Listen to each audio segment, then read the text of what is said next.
આગામી 3 કલાક સામાન્યથી મધ્યમ વરસાદની આગાહી હવામાન વિભાગે વ્યક્ત કરી છે। દાહોદ, પંચમહાલ, મહીસાગરમાં ગાજવીજ સાથે વરસાદની આગાહી વ્યક્ત કરવામાં આવી છે।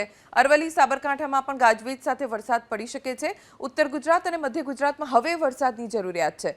છોટાઉદેપુર, વડોદરા જ્યાં પણ ગાજવીજ સાથે વરસાદની આગાહી વ્યક્ત કરવામાં આવી છે।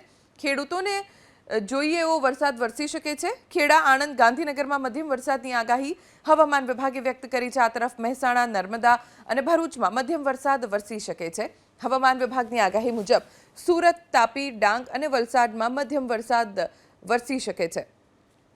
તો દમણ, દાદરા નગર હવેલીમાં પણ મધ્યમ વરસાદની આગાહી હવામાન વિભાગ તરફથી વ્યક્ત કરવામાં આવી છે। બનાસકાંઠા, પાટણમાં હળવા વરસાદી ઝાપટા વરસી શકે છે। હળવો વરસાદ આ વિસ્તારોમાં પડી શકે છે। તો કચ્છ, સુરેન્દ્રનગર, બોટાદમાં પણ હળવા વરસાદની આગાહી હવામાન વિભાગે વ્યક્ત કરી છે। સમાચાર જૂનાગઢથી ગેડ પંથક જળબંબાકાર થઈ ગયું છે। આકાશી દ્રશ્યો એબીપી અસ્મિતાની સ્ક્રીન ઉપર અમે આપને દર્શાવીશું અને ચારે તરફ માત્ર ને માત્ર પાણીનું સામ્રાજ્ય। આ જુઓ દ્રશ્યો, જમીન દેખાતી નથી,